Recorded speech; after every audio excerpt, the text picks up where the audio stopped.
नमस्कार। देशकाल प्लस में आपका स्वागत है। मैं हूं मुकेश कुमार। दोस्तों, ये तो पहले से ही अंदेशा था कि मोदी सरकार अमेरिकी राष्ट्रपति डोनाल्ड ट्रंप के सामने आत्मसमर्पण करने, सरेंडर करने के लिए बिल्कुल तैयार है। और जैसे ही बिहार चुनाव संपन्न होंगे, ये सिलसिला तेज हो जाएगा। और बिहार चुनाव के परिणाम आने की देर थी। 17 नवंबर को मोदी सरकार की तरफ से ये ऐलान हो गया, केंद्रीय मंत्री हरदीप पुरी की तरफ से ऐलान हो गया कि अमेरिका के साथ तेल और गैस खरीदने का एक समझौता हो गया है। हालांकि उन्होंने इस समझौते को अभूतपूर्व समझौते की संज्ञा दी, मानो एक बहुत बड़ी उपलब्धि है भारत सरकार की, मोदी सरकार की।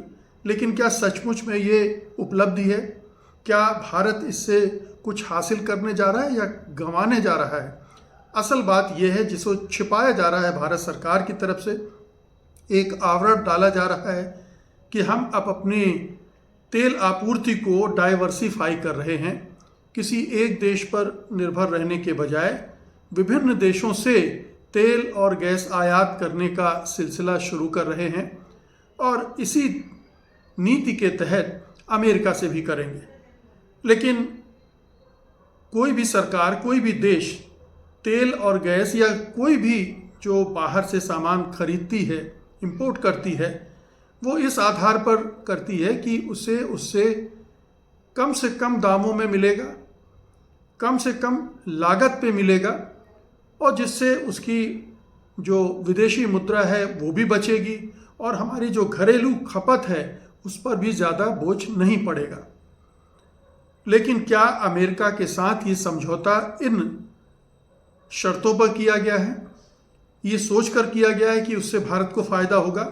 तो पहली ही नज़र में आप समझ सकते हैं कि ये समझौता दरअसल बहुत घाटे का सौदा है, और इससे नुकसान ही नुकसान होने वाला है।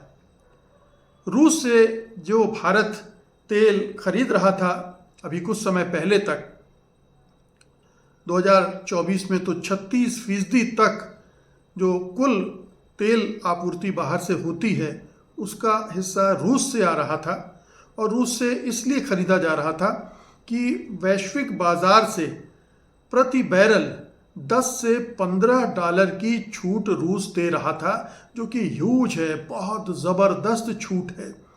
और उससे भारत का जो ऑयल का बिल है वो बहुत कम हो जाता है, उसकी जो विदेशी मुद्रा है वो बहुत बचती थी, और इससे भारत की अर्थव्यवस्था को बहुत राहत मिल रही थी। हालांकि उसका बड़ा हिस्सा अंबानी और कुछ और प्राइवेट रिफाइनरी खरीद रही थी और मुनाफा पीट रही थी। भारत की अर्थव्यवस्था को एक हिस्सा ही उसका फ़ायदा मिल रहा था, लेकिन फिर भी मिल तो रहा ही था, इससे इनकार नहीं किया जा सकता है।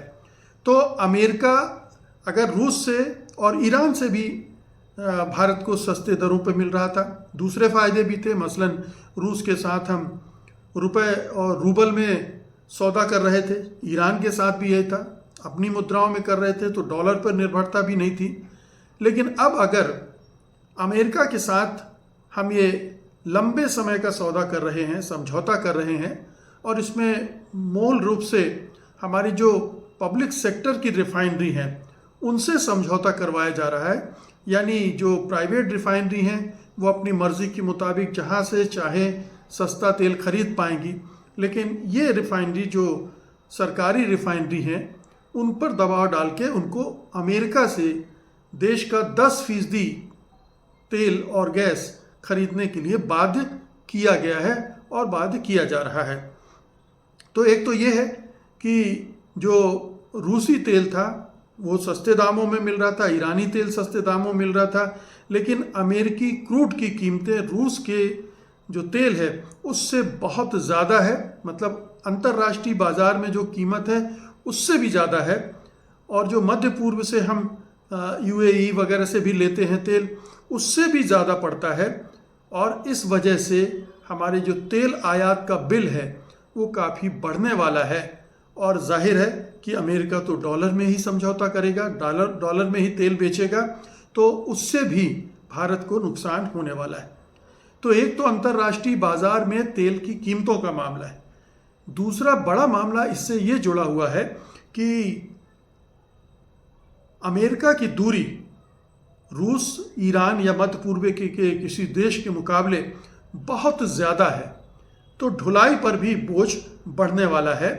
मसलन जो रूस या मध्य पूर्व के देश हैं वो अधिकतर 5 से 8 हज़ार किलोमीटर के दूरी पर स्थित हैं। वहाँ से हमें आयात करना पड़ता है, ढोकर लाना पड़ता है, और वो अमेरिका के मुकाबले बहुत कम होता है, क्योंकि अमेरिका 12,000 से 15,000 किलोमीटर दूर है और वहाँ से तेल टैंकर वगैरह से हमें तेल आयात करना पड़ता है। तो एक तो हम पहले ही महंगा तेल खरीद रहे होंगे अमेरिका से, दूसरे ये जो ढुलाई का है ये भी महंगा पड़ रहा होगा। तो ये मानकर चला जा रहा है कि अंतर्राष्ट्रीय बाज़ार के मुकाबले 20 से 30% तक हमें ये महंगा तेल अमेरिका से खरीदना पड़ेगा, और ख़रीदना इसलिए पड़ेगा कि ये अमेरिका का दबाव है। अमेरिकी राष्ट्रपति डोनाल्ड ट्रंप बार बार दोहराते रहते हैं कि हमारे पास तेल बहुत है, आपको तेल खरीदना होगा। ये जो अमेरिका के साथ व्यापार घाटा है, अमेरिका को भारत के साथ व्यापार घाटा है, उसको बैलेंस करने के नाम पर अमेरिका हम पर ये तेल थोप रहा है, और हमारी सरकार उसको खरीदने के लिए मजबूर हो गई है, उसने हथियार डाल दिए हैं। तो अब महंगा तेल खरीदिए, भारत में महंगा तेल आएगा तो हो सकता है हमारी आपकी जेबों पर भी इसका असर पड़े, और इस तरह से पूरी अर्थव्यवस्था पर इसका असर पड़ेगा। तेल महंगा होगा तो पूरी महंगाई पर, इन्फ्लेशन पर भी दबाव पड़ेगा। तो तीनों तरह से हमें एक नुकसान का सौदा अमेरिका से कर रहे हैं, जिसे मोदी सरकार, उनके मंत्री बहुत ही महिमा मंडित कर रहे हैं, बड़ी उपलब्धि के रूप में दिखा रहे हैं, जो कि सरासर नरेंद्र का सरेंडर है और कुछ नहीं है। लेकिन ये तो अभी शुरुआत हुई है।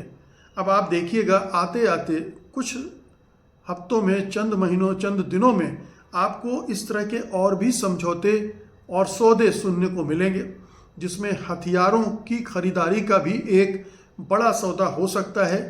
अमेरिका जिसके लिए पहले से ही दबाव डाल रहा है। आपको याद होगा कि जब फरवरी में प्रधानमंत्री मोदी ट्रंप के दरबार में हाजिर हुए थे और ट्रंप ने उनकी जो बेइज्जती की थी, उस दौरान उन्होंने जो जो चीज़ें कही थी कि भारत अमेरिका से तेल खरीद सकता है, हथियार खरीद सकता है, और कुछ चीज़ें नहीं कही थी जो बाद में छन छन कर आती रही कि जो एग्रीकल्चर प्रोडक्ट्स हैं उनको भी खरीदना पड़ेगा। बीच में कपास का आयात शुरू भी कर दिया, इसी बीच में भारत सरकार ने, हमारे किसानों पर उसका दबाव भी पड़ा। अब शायद मक्का भी खरीदा जाएगा और दूसरे उत्पाद भी खरीदे जाएंगे।